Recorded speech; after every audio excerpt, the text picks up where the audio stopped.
Hello दोस्तों, welcome to the movie diaries. दोस्तों, आज की film the skin of the wolf एक बहुत गहरी और सूक्ष्म कहानी है। कम शब्दों में ज़्यादा कह जाने वाली कहानी। एक ऐसी आदमी की कहानी है जिसे मोहब्बत का मतलब समझने में देर हो गई। इसे एक प्रेम कहानी भी कहना ठीक नहीं होगा, क्योंकि इसमें कई सारे इमोशंस पैरेलल चल रहे हैं। उम्मीद करता हूँ कि आपको भी कहानी उतनी ही पसंद आएगी जितनी कि मुझे। चलिए कहानी शुरू करते हैं। दूर कहीं बर्फ से ढके पहाड़ों में रहता है एक आदमी मार्टिनन। न कोई हमसफर, न कोई आवाज़, सिर्फ बेहिसाब ठंड, जंगली जानवर और जिंदा रहने की एक कठिन कोशिश। उसकी ज़िंदगी में दिन का मतलब होता है शिकार पकड़ना और रात का मतलब होता है अंधेरे से लड़ना। हर दिन उसका चेहरा थोड़ा और पत्थर बन जाता है, जैसे ज़िंदगी ने उसके दिल को धीरे धीरे जमाकर बर्फ़ बना दिया हो। खामोशी और अकेलेपन से भरी हुई जिंदगी, एक सुनसान और ठंडी पहाड़ी जगह में जहाँ सिर्फ बर्फ गिरने की आवाज़, जानवरों की गुंजाहट के सिवाय और कुछ नहीं। मार्टिनन एक तन्हा आदमी है जो ट्रैप लगाकर जानवरों का शिकार करता और उनकी खाल उतारकर गांव में ले जाकर बेचता, जिससे उसकी थोड़ी आमदनी हो जाती। रहने के लिए भी कोई बड़ा शीश महल नहीं था, एक छोटी सी लकड़ी की झोपड़ी है। उसकी ज़िंदगी में कोई बातचीत नहीं, न कोई रिश्ता, क्योंकि इस पहाड़ी पर दूर दूर तक दूसरा और कोई नहीं। बिना बोले ही कई बार महीनों गुजर जाते। एक दिन मार्टिनन गांव जाता है खाल बेचने। गांव का सफ़र इतना आसान नहीं होता। जानलेवा पहाड़ी रास्ते, गांव तक पहुंचने में उसे 2 से 3 दिनों का वक्त लग जाता, लेकिन उसे अब इसकी आदत सी हो चुकी है। गांव पहुंचने पर पहले वो एक घर के बाहर आकर रुका। वहां उसने एक महिला को देखा। उसका नाम पस्कुला है। मार्टिनन को देखते ही उस महिला के चेहरे पर एक हल्की मुस्कान आ गई। पस्कुला एक विधवा है, पति वक्त पहले ही गुजर चुका। मार्टिनन के साथ उसके संबंध भी हैं, लेकिन गांव में किसी को इस बात की जानकारी नहीं। पस्कुला का पिता एक लोहार है जिसकी 2 बेटियां थीं, बड़ी बेटी पस्कुला और छोटी बेटी अडेला। वहाँ वो एक शराब खाने पर गया और वहाँ उसने अपने साथ लाई हुई खाल को भी बेच दिया, जिसके उसे थोड़े पैसे मिल गए। अब वो अगली सर्दी में ही आएगा। वहाँ वो एक शख्स से मिला। उसका नाम सेवरीनो है। उस शख्स ने मार्टिनन की हालत और उसका बर्ताव देख उसे हिदायत दी कि अब उसे शादी कर लेनी चाहिए, लेकिन उसने मना कर दिया और कहा कि उस पहाड़ पर अकेले और उतनी ठंड में कोई महिला सरवाइव नहीं कर पाएगी। लेकिन एक बार को मन में इच्छा उठी कि शायद वो शख्स ठीक ही कह रहा था, उसे अब शादी कर ही लेनी चाहिए। आखिर और कब तक वो अकेले ही इसी तरह की बेजान जिंदगी जिएगा।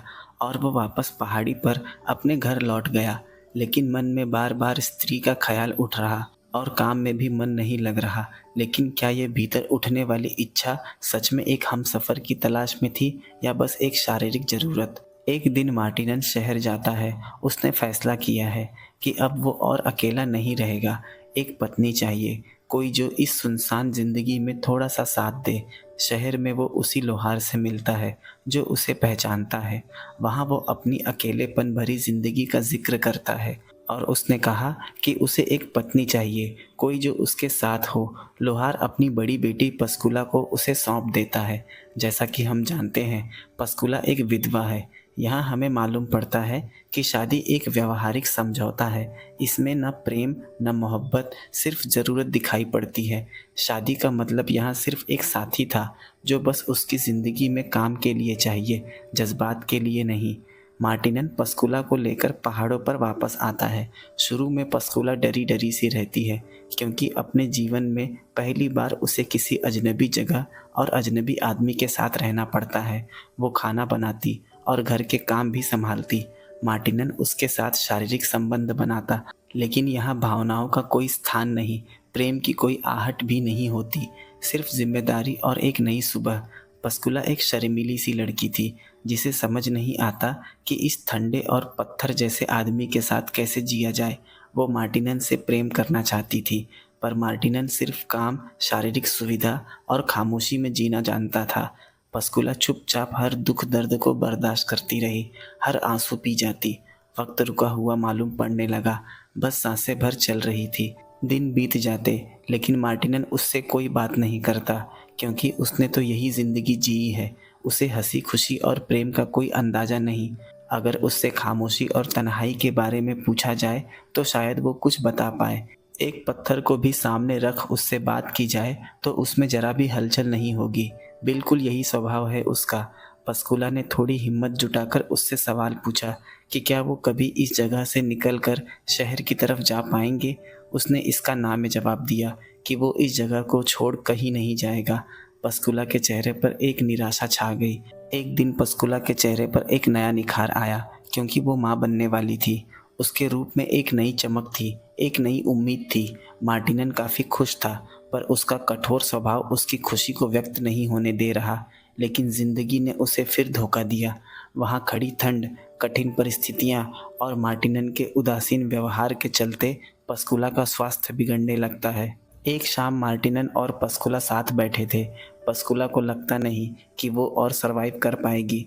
उसने धीमी आवाज़ में मार्टिनन से कहा कि मेरे जाने के बाद तुम दूसरी शादी कर लेना, क्योंकि ये अकेलापन तुमसे बर्दाश्त नहीं होगा और बिना स्त्री के तुम रह नहीं पाओगे। मार्टिनन ने उससे कुछ नहीं कहा, क्योंकि अब वक्त निकल चुका है। एक रात पंसकुला को जोर का दर्द उठा। उसने एक बच्चे को जन्म दिया, लेकिन कुछ ही देर बाद बच्चा भी मर जाता है और पंसकुला भी। ये देख उसकी आंखों में न आंसू, न चीख, न किसी दर्द का इजहार, लेकिन आंखों के आगे एक अंधेरा सा छा गया। आज वो पहली बार चिल्लाया। भीतर कुछ दर्द महसूस होने लगा, लेकिन समझ पाना मुश्किल था कि आखिर उसे ये क्या हो रहा है। किसी अपने को खोने की पीड़ा। उसने दोनों की लाश को बांधा और गांव में उसके पिता के पास ले गया। बेटी और बच्चे की लाश देख पिता टूट गया। यहाँ मार्टिनन ने उस पर आरोप लगाया कि उसकी बेटी शादी से पहले ही बीमार और प्रेग्नेंट थी। ये बात पंसकुला के पिता को पता थी, लेकिन उसने बताना जरूरी नहीं समझा, क्योंकि गांव में अगर एक विधवा महिला के प्रेग्नेंट होने का पता चलता तो काफ़ी बदनामी होती। यहाँ हमें ये तो पता था कि जब भी मार्टिनन गांव आता था तो वो पंसकुला से संबंध बनाता था, लेकिन इसकी जानकारी उसके पिता को नहीं थी। पंसकुला शादी से पहले ही मार्टिनन के बच्चे के साथ प्रेग्नेंट थी, लेकिन इसकी गवाही अब कौन देगा। ये राज भी तो उसी चार दीवारी में दफन होकर रह गया। पंसकुला का पिता उस पर गुस्सा हुआ कि उसने इनकी लाश को भी दफनाना जरूरी नहीं समझा। कितना पत्थर दिल इंसान है वो। मार्टिनन को कुछ समझ नहीं आ रहा था कि वो अपने नुकसान को किस तरह से व्यक्त करे। मार्टिनन ने उसे काफ़ी भला बुरा कहा कि वो एक अच्छा पिता बनने में नाकामयाब रहा। उसने पंसकुला के पिता को धमकाया कि उसे अपना पैसा वापस चाहिए जो उसने शादी के दौरान उसे दिया था। मार्टिनन ने उसे अगले पतझड़ तक पैसे लौटाने को कहा और वहाँ से वो वापस अपने घर लौट गया। वक्त बीता। ठीक अगली पतझड़ को मार्टिनन वापस गांव आया।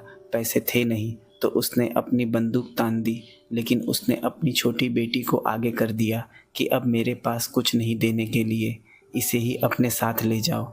अडेला जवान है और खूबसूरत भी। हालांकि वो ये शादी नहीं करना चाहती, लेकिन अपने पिता के आगे मजबूर है। मार्टिनन ने उसे हर तरफ से देखा कि ये लड़की उसके लायक है भी या नहीं, और वो अडेला को ले जाने के लिए मान गया। लेकिन पिता ने एक शर्त रखी कि इसे बाकायदा रीति रिवाजों के साथ शादी करके ले जाना होगा। मार्टिनन मान गया और कल दोनों ने शादी कर ली, लेकिन अडेला के चेहरे पर हमें एक उदासी साफ दिखाई देती है। पिता ने उससे माफ़ी मांगी कि वो मजबूर था। जाने से पहले उसने अडेला को एक सलाह दी कि जब सहन की सीमा पार हो जाए और बर्दाश्त करना मुश्किल हो जाए तो वो खुद को ख़त्म कर ले, पर वापस लौट कर ना आए। अपने पिता के इस सुझाव पर अडेला ने एक शब्द भी नहीं कहा। वो अपनी बड़ी बहन पंसकुला से बिल्कुल अलग है, ज़्यादा भोली, कमज़ोर और भयभीत। जब अडेला मार्टिनन के साथ उस झोपड़ी में पहुंचती है तो उसकी आंखों में एक डर था। न उसने इस शादी को चाहा, न इस जगह को। उसने सिर्फ अपने पिता के फैसले को माना, जैसे एक सौदा हुआ हो। पहाड़ों की ठंड तो उसके शरीर को छूती थी, लेकिन मार्टिनन का ठंडा व्यवहार उसकी रूह को नहीं छू पाता। अडेला रोज काम करती, आंखों में एक डर, बातों में चुप्पी। मार्टिनन उसके पास आता है, लेकिन बिना प्यार के, सिर्फ एक शारीरिक संबंध जिसमें कोई नरमी नहीं, कोई अपनापन नहीं।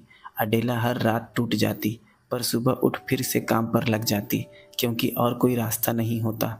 अडेला सपने तो देखती थी, लेकिन सपनों में बर्फ, बंद झोपड़ी और अकेलापन नहीं होते थे। मार्टिनन के लिए अडेला भी सिर्फ एक ज़रूरत थी, एक काम करने वाली और एक शारीरिक सुविधा। वो अडेला को इंसान तक नहीं समझता। उसे मार्टिनन का ठंडा और कठोर व्यवहार समझ नहीं आता। उसे अकेलापन, अंधेरा, ठंड और मार्टिनन का रूखा स्वभाव अब डराने लगा था। वो पहले दिन से ही बेचैन और असुरक्षित महसूस करने लगी।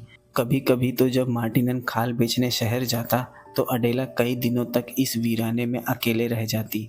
वो राह तकती और अकेले में बैठ घंटों आंसू बहाती। उसका स्वभाव भी चिड़चिड़ा होने लगा। उसे डर था कि कहीं पस्कुला की तरह उसकी आवाज़ भी इस वीराने में कैद होकर न रह जाए। वो चाहती थी कोई उससे पूछे कैसी हो, लेकिन यहाँ सवाल भी खामोश थे। एक दिन अडेला ने पाया कि वो प्रेग्नेंट है। वो खुद को आईने में देखने लगी। मार्टिनन खुश था। उसने अडेला के लिए सुबह ब्रेकफास्ट भी बनाया। यहाँ तक कि उसने अडेला से सारे मेहनत वाले काम करवाने भी बंद कर दिए।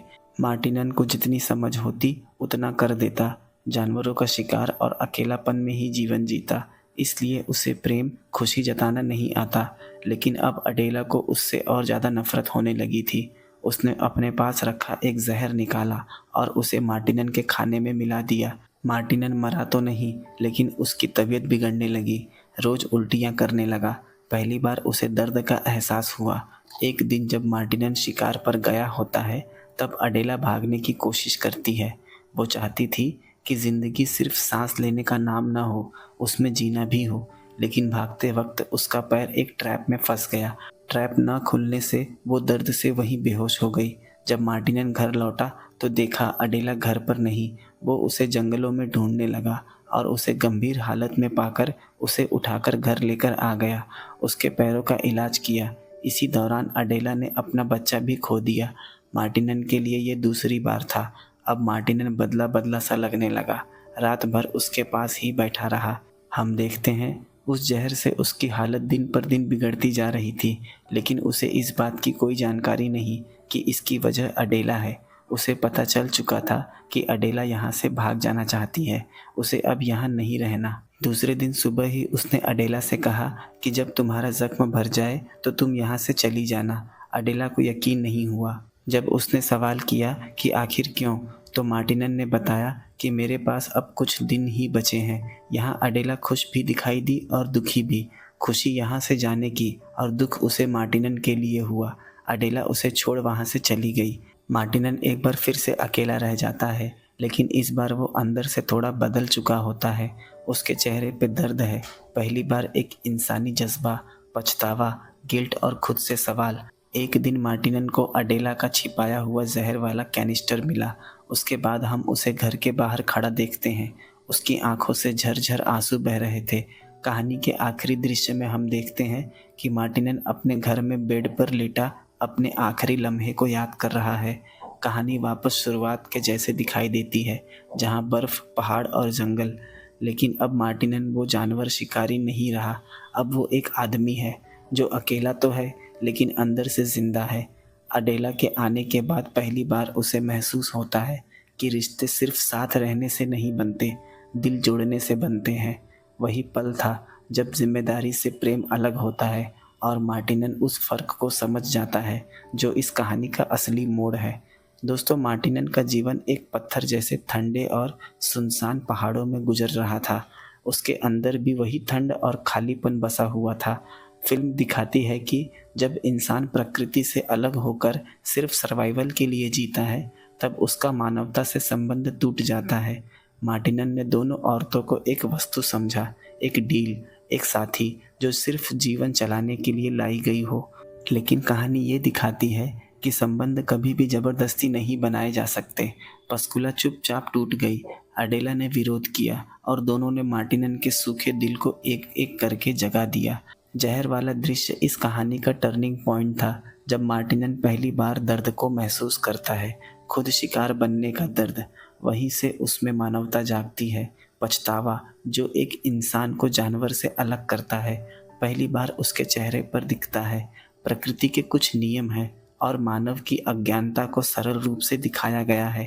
पहाड़ों का सन्नाटा, उनका ठोसपन और प्राकृतिक नियम मार्टिनन के अंदर भी घुस गया था। लेकिन प्रकृति में भी दया है और जीवन की मर्यादा होती है। जब इंसान उस मर्यादा को तोड़ता है तो अकेला रह जाता है। फिल्म का आखिरी दृश्य जहां मार्टिनन उस झोपड़ी में लेटा हुआ है, जो एक आदमी का अंतिम पश्चाताप है।